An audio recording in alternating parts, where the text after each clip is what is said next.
Bonjour, voilà, je me présente, je suis Adrien Chauvin, le chef du restaurant La Lezan à Alençon, et aujourd'hui je suis venu faire un cours de TP avec les BP première année sur le menu de Noël, donc pour leur apprendre la cuisson à basse température et sous vide. D'abord, moi j'ai commencé par un BEP CAP en 2 ans. Et après, j'ai enchaîné sur un bac pro, pareil, en 2 ans, en lycée hôtelier en Bretagne. Et derrière, j'ai vadrouillé à droite à gauche, un peu partout en France et en Angleterre, notamment dans pas mal d'étoiles et Michelin. Où là, je me suis fait mon CV. Et il y a 7 ans, on a racheté un restaurant à Alençon avec ma femme qui s'appelait Escargot Doré. Et depuis, on vit une belle aventure. Du coup, on a fait 3 TP. Donc, j'en ai fait un premier au mois de novembre avec les premières années CAP.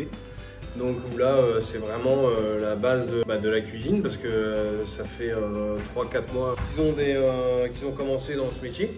Donc là, on a commencé par des plats plus basiques, les rôtis, pommes noisettes, une tarte aux pommes en dessert. Ensuite, je suis venu une deuxième fois sur les deuxième année BP qui eux avaient un commis donc pour s'entraîner un peu pour l'examen. Là, c'était vraiment un peu plus technique parce que bon, ils ont déjà 4 ans d'études.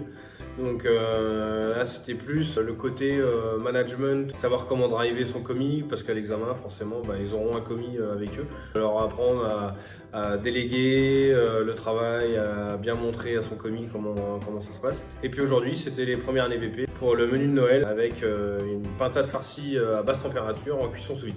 Donc mon but aujourd'hui, c'était de leur montrer la cuisson sous vide. On a cuit une pintade sur 16 heures de cuisson. Ah, tu vois, regarde. On va les plonger 5-10 secondes. Voilà. Voilà les ballotines qui ont cuit pendant 16 heures à basse température. Et derrière, les élèves n'ont plus qu'à trancher les pintades farcies. En entrée, ils avaient des Saint-Jacques et des gambas, mais accompagnement libre, c'est-à-dire que c'était à eux de créer leur entrée. Sur les garnitures, ça a été la même. Ils avaient plusieurs choix de légumes et c'était à eux de choisir. Et sur le dessert, par contre, c'était imposé, c'était la bûche de Noël avec le biscuit, les crèmes, la déco qui va bien. Donc je me suis demandé pourquoi pas venir au CFA. J'ai profité du confinement pour venir voir un peu aussi le côté scolaire, de voir ce que nos jeunes apprenaient un peu à l'école et leur apporter mon soutien professionnel pendant les cours de pratique. Parce que nous, c'est vrai qu'en entreprise, les apprentis, on les drive à notre sauce. Alors que là, ils sont un peu livrés eux-mêmes avec la prof qui leur explique exactement ce qu'il faut faire. Donc j'ai voulu aussi voir un peu ce côté scolaire pour voir si dans notre méthode à nous, en tant que professionnels, voir un peu comment on peut faire pour travailler vraiment main dans la main avec le CFA.